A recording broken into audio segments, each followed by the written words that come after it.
Hello, everybody. Welcome back for part two.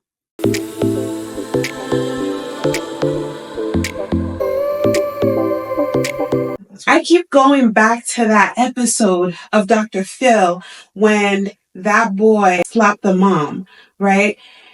How Haitians, when they see this video, their reactions, right? And everybody will be like, that couldn't be me. They're right. It couldn't be because we teach our child to obey us. I think Dr. Phil probably would have called the ambulance for the kids. Yes. And police for parents. Yes. Kids go to the hospital, we go to jail. Yes. Yes, 100%. That could have not happened to a Haitian parent. Ever. So I think that when we think about respect, love, and trust. Now let's build at it, right? We raise a kid to fear us. To me, the damage of fearing, not respect, is not the same thing. We raise them to fear the heck out of us. You come to the house, all they want to do is stay in the room. They're not staying in the room because they have things to do. They're not staying in the room because they respect your space. They don't want to be around that energy, period. So then that kids or children grow up. You already destroy that interaction because they're going to interact with you only when it's necessary for them or when they don't have a choice. Yes. So in a way, you teach that kid to be manipulative because they're going to wait until you're in a good mood type of way just so when they need something from you. You created that, not the kid. So in that process, so that fear creates an emotional distance between you and that child. So they're only gonna come to you not to hang out, not to do this, not to do that. You're gonna make it up that your child is asking you to hang out, whatever it is. Now pay attention if they wanna want something from you. And in that process, you lose respect. The things that you want, because in respect, this is where the child, to me, feel emotionally connected to you. I respect my mom, I respect my dad, and that rules of the house is being followed whether they're around or not. Because I don't want them to lose the same respect, because when the child respects you, they believe that you respect them. Not because you had to force them to respect you. Right? And because they respect, because when they feel you, they already know you're not afraid of them. So there's not a balance of power there, right?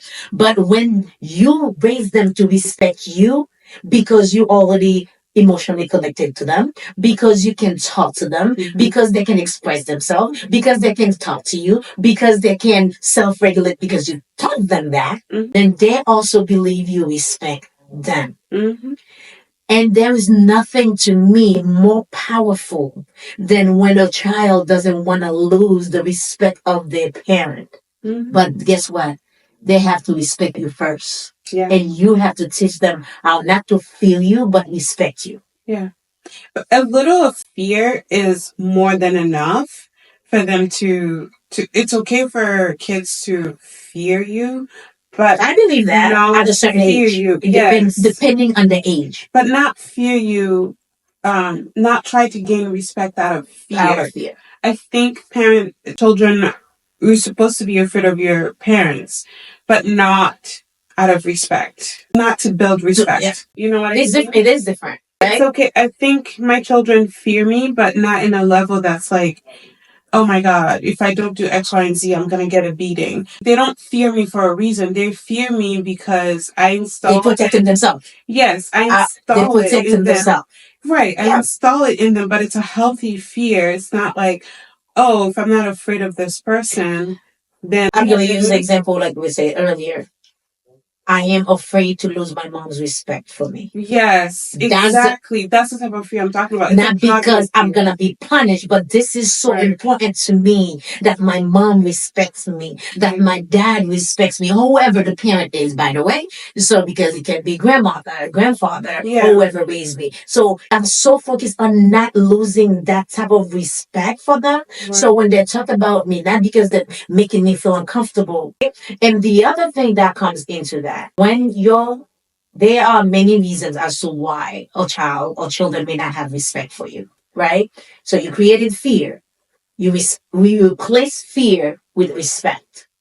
So the moment they have a chance to do whatever it is that these type of children so much thirst freedom. Mm-hmm. They can do whatever it is, and you're not gonna know because you don't know the true person that they are, because they're acting around you as the person you want them to be and the person you want to see. So they get you that person. So growing up, then they will learn to feel you, not respect you. So you can lose respect. But the other way that a parent can lose respect for the kids is lying to them, not taking accountability for what you're doing. Also, usually parents who install fear don't do those things. We don't talk, we don't take accountability, we don't apologize, unapologetically authoritarian. Yeah. How I say it goes, and because this is my house, it's my rules, but I don't care if you're an adult, so I can hear you, you have a say. The moment you express your feelings, you express your emotion, it's a problem, it's a threat to me. So then the more you do that, the more you lose the respect and your lifestyle as well. Yeah. And your Oh my God, the things that you do on the kids.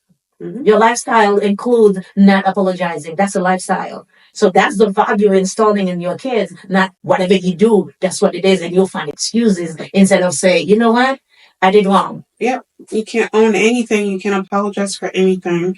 The kids will not respect you. Any broken family, where there's broken family, I should say, kids have questions. What happened? The parents who have the tendency of this is the way it goes would not sit down with the child to say, this is what happened between me and your dad, between what happened between me and your mom, and take accountability for your part, because you cannot even dare ask those questions.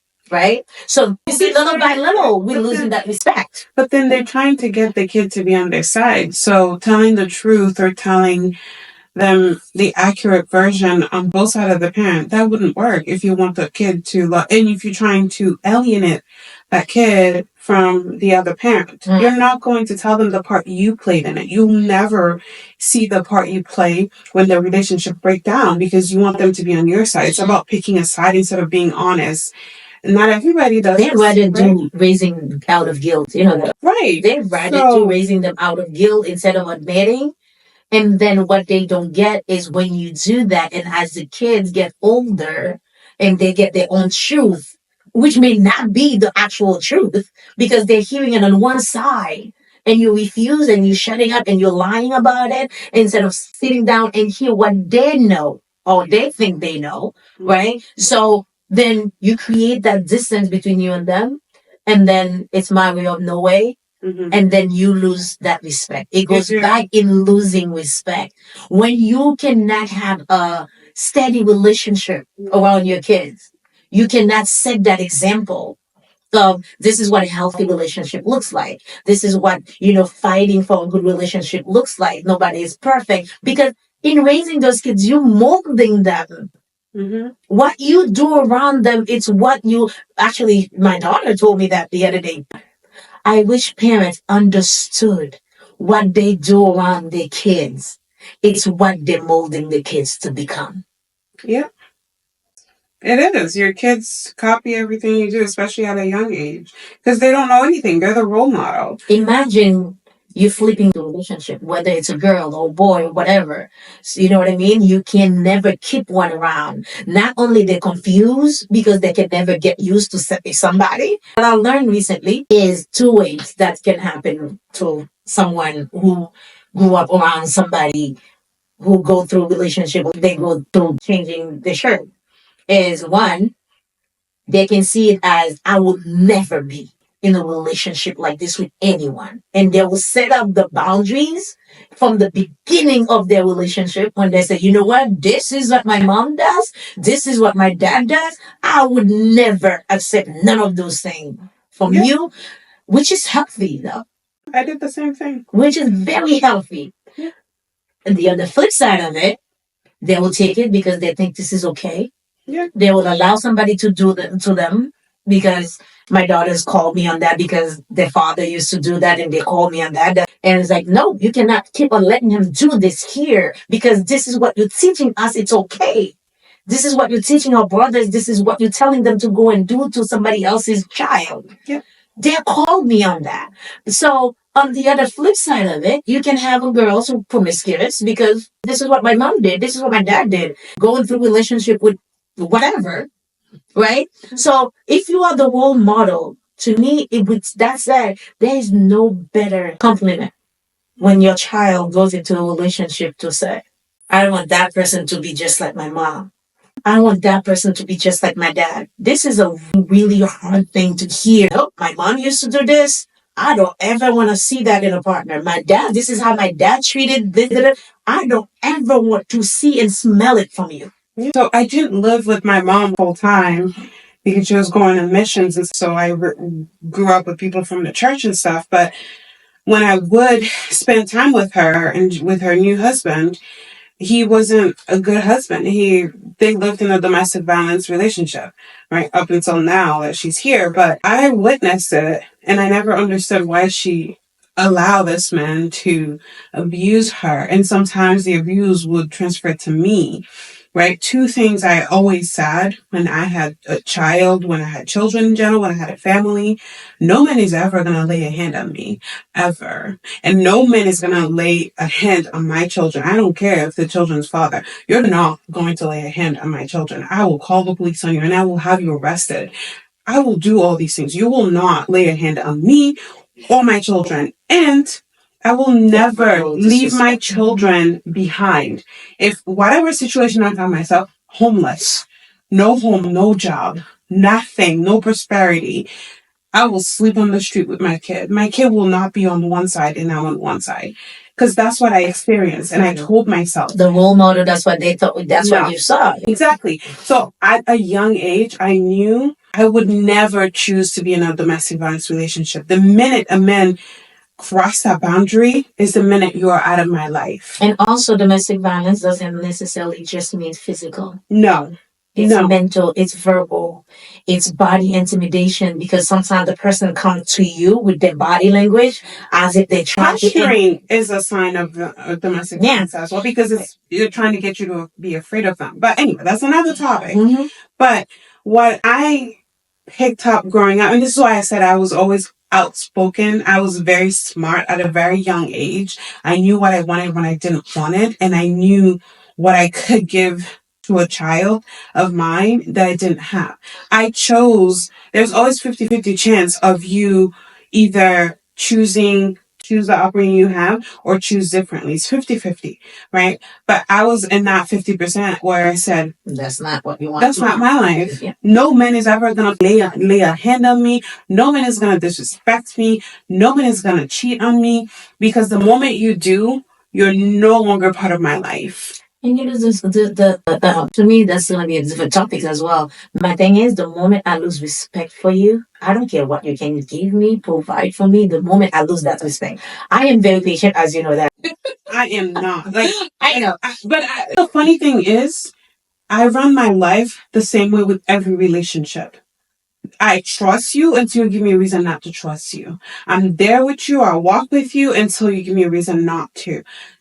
That's the type of person I am in intimate relationship or regular friendship. The moment you start to not cooperating, not being able to have a conversation with me because something went wrong, is the minute that I drop you, because I don't have time for nonsense. And all the energy. No. So yes, I drop people fast because I'm here. We can talk about it and move on. But if we can't do that, you're going to hold grudges. Baby, I am not for you and you're not for me, because I have no time to waste on people who wants to be childish.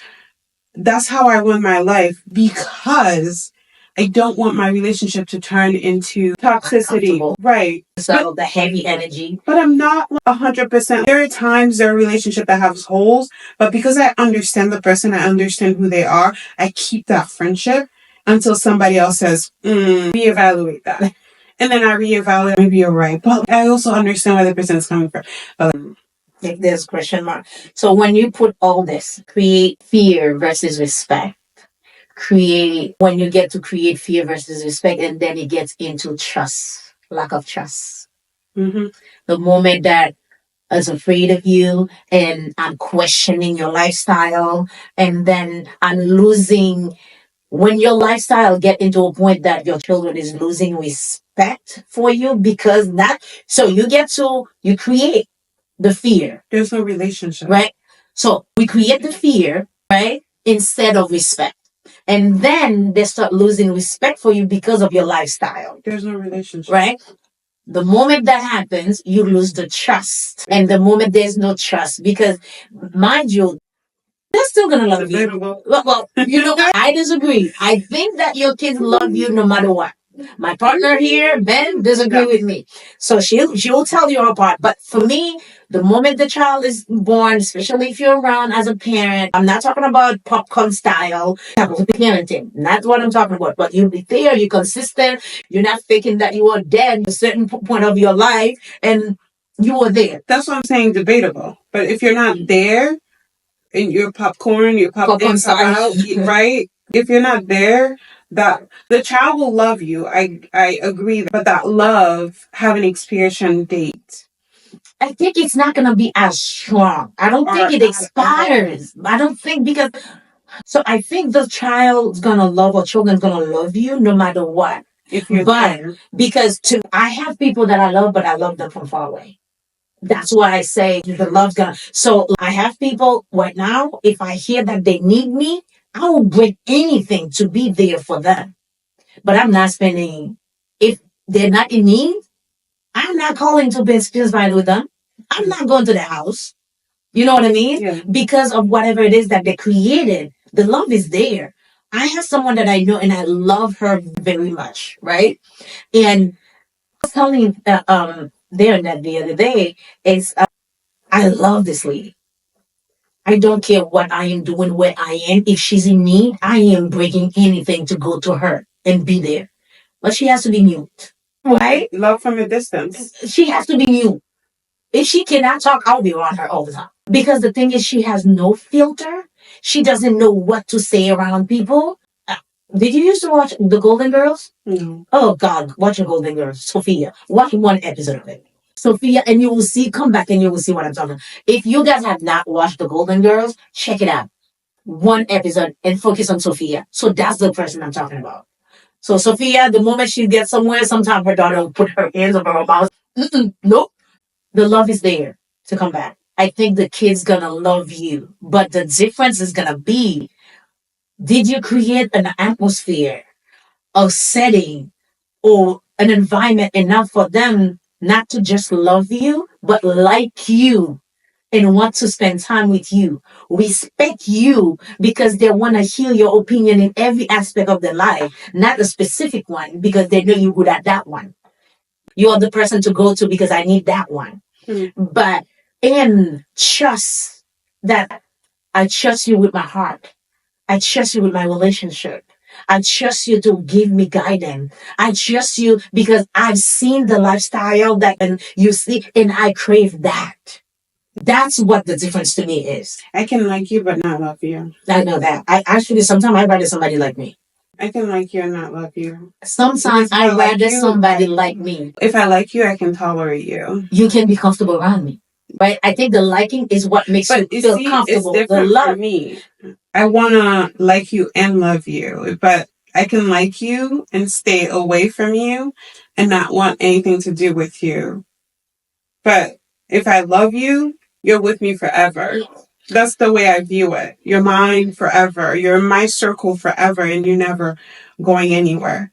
But that love comes with stipulation. And the stipulation is when things go wrong, we have to be able to talk about it. If we can't talk about it, that love is gone. Well, this is where we differ. That doesn't mean I hate you, though. Well, that's what I'm saying. This is where we differ. We're going to differ there because to me, your child's going to love you no matter what. Mm-hmm. And especially the absent parent. Because they crave that. They especially the absent because they don't want to be afraid to be around you. They're on eggshells because they don't know when you're going to flip, when you're going to embarrass them. They want to be coming to you and say things just because. And they want to be able to say, I trust my mom. I trust my dad. Let me call them. Yeah. So there's certain ways you can know if your child does not trust you with certain things. Pay attention to what kind of topic they talk to you about.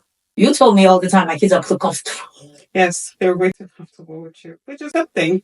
I hope my kids are that comfortable with me. Maybe not. I don't know. Yeah. But I think to end on this topic, I think the things that we have to think about is what type of respect do you want from your child? Do you want them to respect you out of fear or because they love you? Yeah. They respect you because they love you because and you install that respect first. It starts with you first. You will model the respect that you would want. For you, when you think about the respect that you want from your kids, would you want somebody to beat you for you to respect them? Would you want somebody to make you be afraid of them for you to respect them? So that's what you have to think. Would you want that for yourself? And get it. We're bigger. We're stronger.